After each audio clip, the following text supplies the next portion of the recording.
A word that evokes a variety of images with one thing in common. It was originally a nautical term to describe huge vessels, which made it perfect in the 60s for Stan Lee, who had just cooked up a new character. Towering and muscular don't come to mind when you think of a typical footballer. In a textbook they'd be athletic, lean, muscular to a point where they can still hold their own without losing speed. So one who looked so much like the superhero that his name was printed on the shirt that barely fit his frame would surely be just a gimmick of a player whose chances at making it were ironically slim. That's what many thought about Givanildo Vieira de Sousa when he stepped onto the main stage, with his broad shoulders, awkward running style and oversized biceps.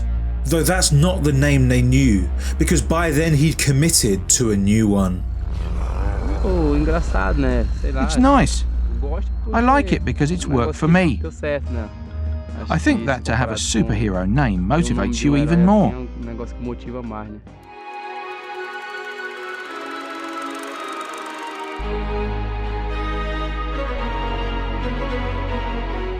Once a skinny kid from Campina Grande, it was his dad who gave him the nickname, and only because he loved the CBS show, whose Hulk was Mr. Universe Lou Ferrigno, to whom his boy bore a resemblance. But Hollywood didn't interest Givanildo, who like many teens was drawn to the futsal courts instead of the gym, and by 15 moved to Salvador, where Vitória were based. Facing rejection by the biggest clubs in Brazil, he'd finally found a route to the top flight, and though he spent years at the Bardal, it wasn't a great time. Unable to break into the first team, a big decision was needed, and desperate to play, Kawasaki Frontale's loan offer was accepted, and after 11 months, they bought him. Still, a feeling of security was lacking. Loaned within 2 weeks of signing to the J2, Japan's second tier, the 20-year-old now needed to flex his muscles before it was too late.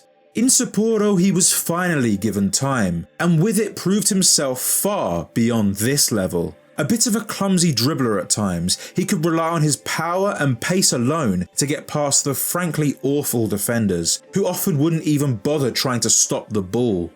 Nonetheless, his thunderous left foot couldn't be understated, smacking home some brilliant free kicks across his season-long stint in the red and black, as well as a handful of neat finishes with both feet. Frontale still needed convincing and kept him in the J2 with another loan, this time to the capital, joining Tokyo Verdy. By this point he'd clearly been upping the weights, giving him a broader pair of shoulders and thicker neck, so once he put on the green home strip of his new club, the nickname started making sense. Away from the aesthetic, his style of play was very direct in Japan. Knowing that no one was a physical challenge to him, he could surge forward in a straight line, muscling his way through. Now used to the division, Hulk was even more prolific for Verde. It was a man against children that year, whose blend of power and newfound confidence was overwhelming. Every time he got the ball, no matter where he was, he looked like scoring, whether carrying it into the box or smashing it from distance. The Brazilian set a new standard in the J2 with 37 goals as a number 9.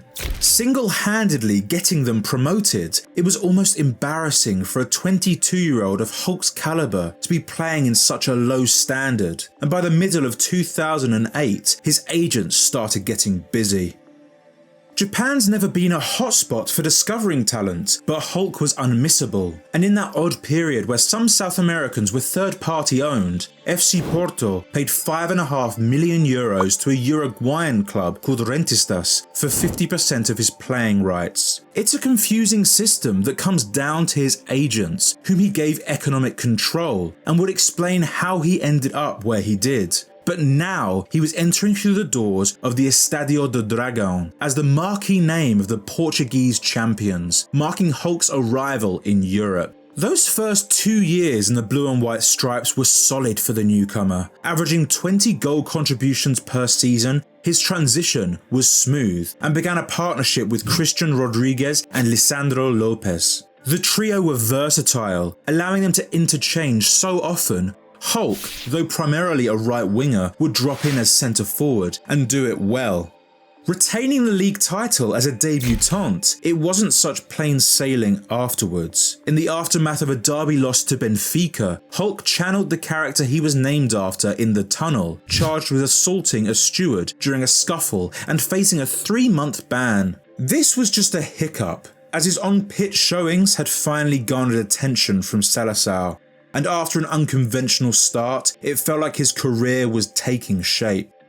Whether he wanted to make amends for his ban, was boosted by the international call-up, or just felt more comfortable now in Portugal, the start of his 3rd year was off the scale. Now permanently a winger, off the right shoulder of Radamel Falcao and under the management of André Villas-Boas, the focus was on high pressing and attacking fluidity, which was perfect for Hulk, whose fitness levels were exceptional. They were ruthless on the counter, with him their quickest exploit, and the goals poured in. Scoring 16 at a goal per game rate, he was making pigeon food of Liga Portugal just as he had the J2, making goal scoring look so much easier than it should. He was now a flawless attacker. Complete, with no Achilles heel to his game, Hulk was now in his mid-20s and had a firm grip on his role as an inverted winger. Those glimpses of quality started happening on a regular basis, lighting up pitches all over the country and even across the continent with everything you'd pay to see, from skills to screamers.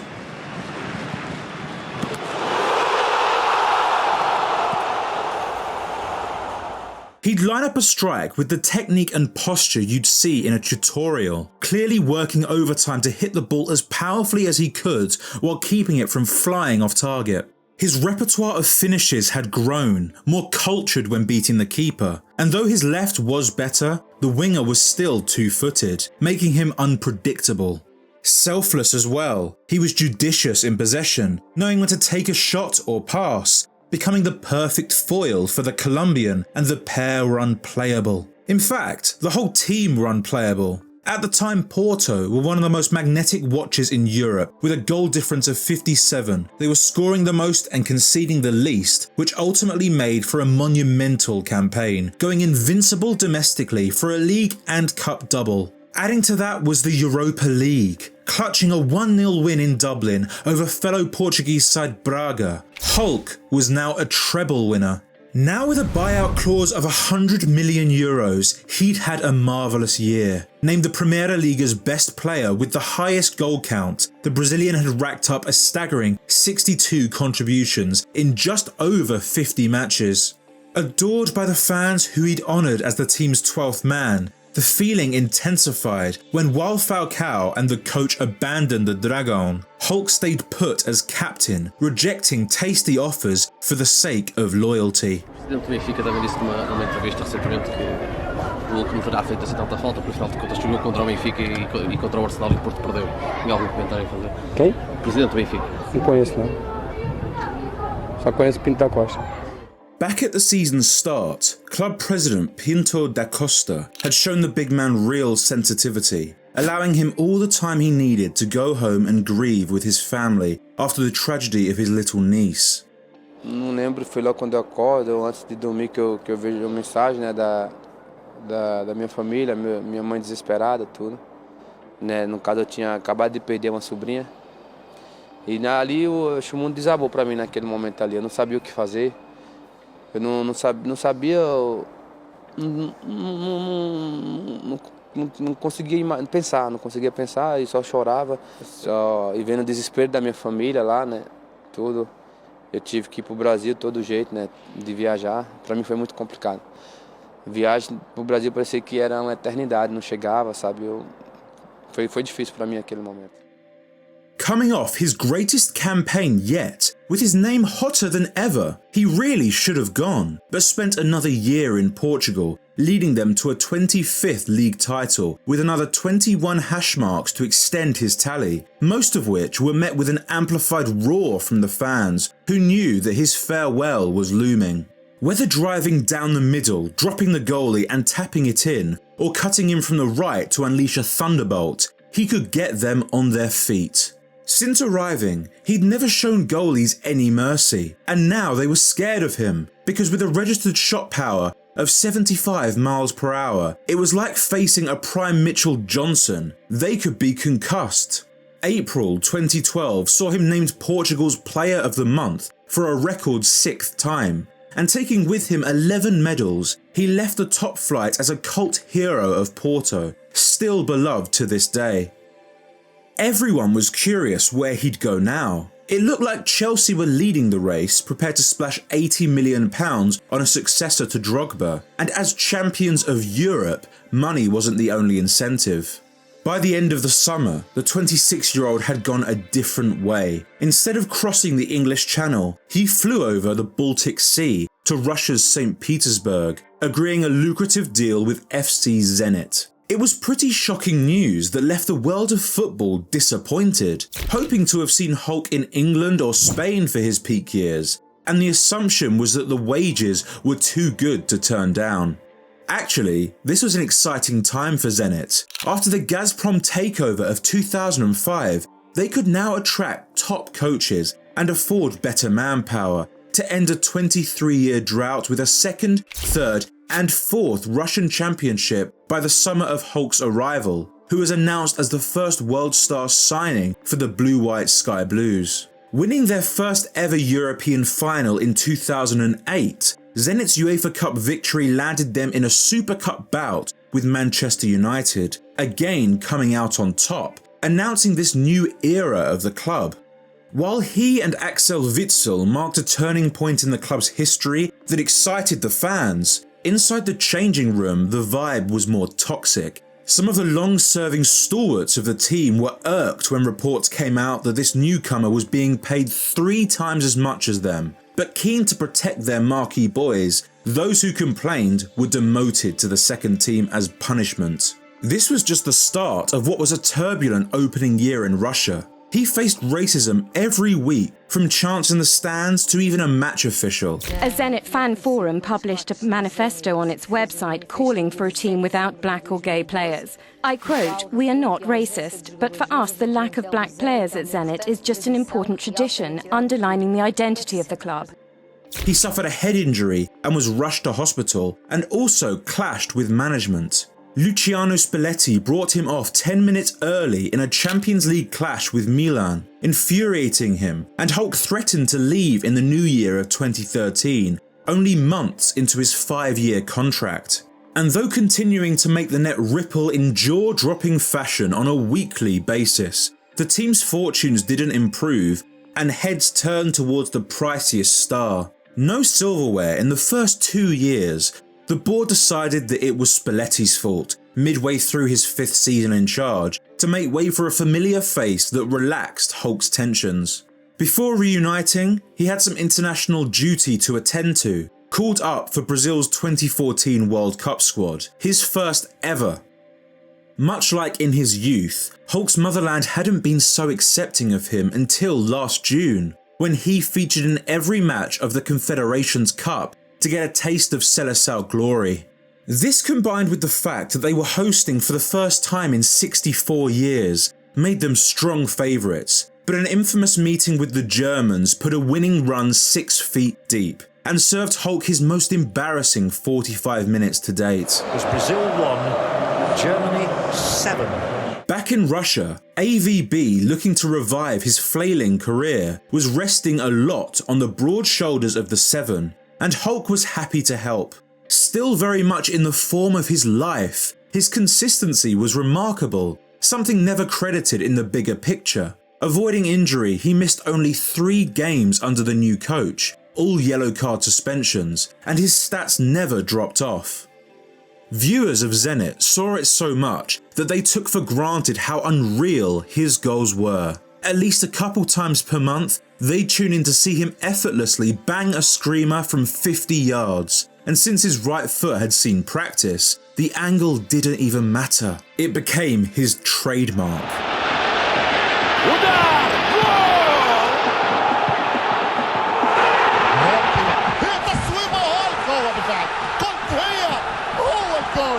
These strikes that CR7 would be proud of came so often and so easily to him that it left you wondering if he was even pushing himself in the RPL. But when we saw him taking the same kind of liberties on Champions League pitches, it was obvious that this guy should be doing it at a top club in a top league, as he once promised.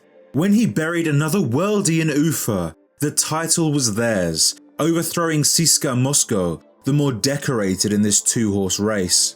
By May of 2016, he added a couple more cups to his cabinet, completing his haul of Russian trophies, and with that sense of closure, decided to move on.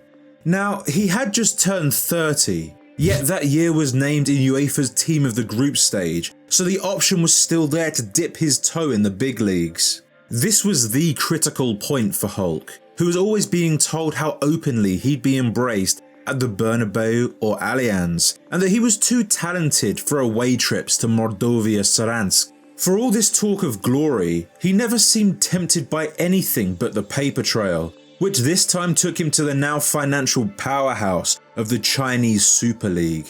Thanks to wealthy ownership, government incentives to boost the sport, and better sponsors, it had already reeled in a hatful of names you'd know. Some were aging stars looking for a late payday, and others were in Hulk's category, still at the peak of their bell curve. Shanghai Port FC were the ones to win him over, agreeing upon a deal that earned Hulk £16.5 million annually, as the 9th highest paid footballer on the planet.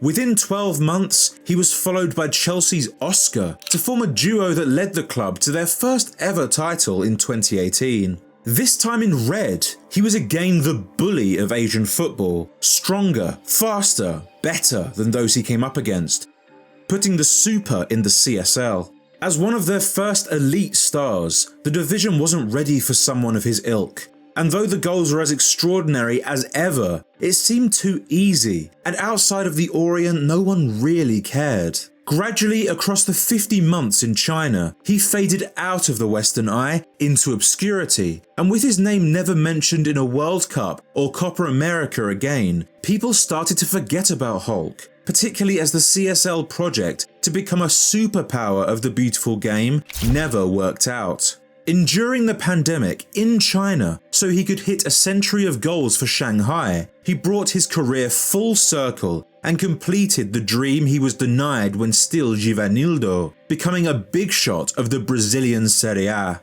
Belo Horizonte-based Atlético Mineiro made the 34-year-old their centre forward as he led them to glory immediately. A domestic treble in 2021 with the veteran Brasileirão's scoring chart topper and player of the year, he reminded his nation who he was and they'd never forget it.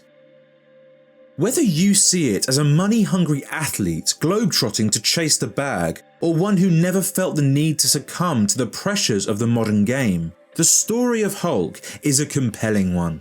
An enigma of football's recent folklore, the brawny Brazilian who built his body to better suit a nickname from his dad. Maybe there's something Freudian to his overtime at the gym, maybe it's just a marketing ploy. Whichever it is, under all that sinew is a quiet, humble professional who saved all his aggression for the pitch, but despite the occasional outburst, was far from the WWE superstar he looked like. Instead, he channeled it all into a left leg that had goalkeepers trembling.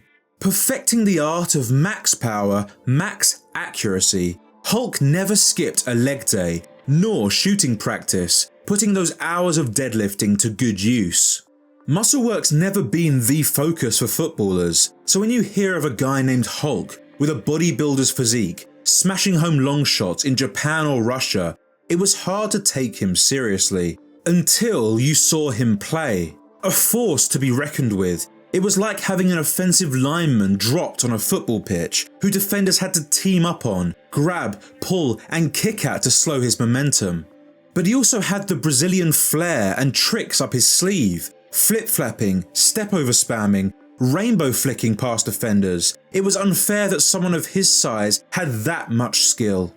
At Porto and Zenit, he was being compared to Cristiano, as someone with a well-seasoned blend of athleticism and quality. So if Ronaldo's now the most famous man on the planet, why don't people remember the boy from Campina Grande? Choices. While Ronaldo chose Manchester and Madrid, Hulk opted for St. Petersburg and Shanghai. To this day, fans question it, fantasizing about the unit blistering down the right at Stamford Bridge, and are left uttering the sad words, "What if?" One person who isn't saying that is Hulk himself, living in Brazil, still on the books as Gallo's skipper. With enough millions to buy an island, the family man most likely regrets nothing about his 20-year tenure, and Europeans can continue to judge him as a greedy small-timer who wasted his talents, but I don't believe he ever cared what they thought.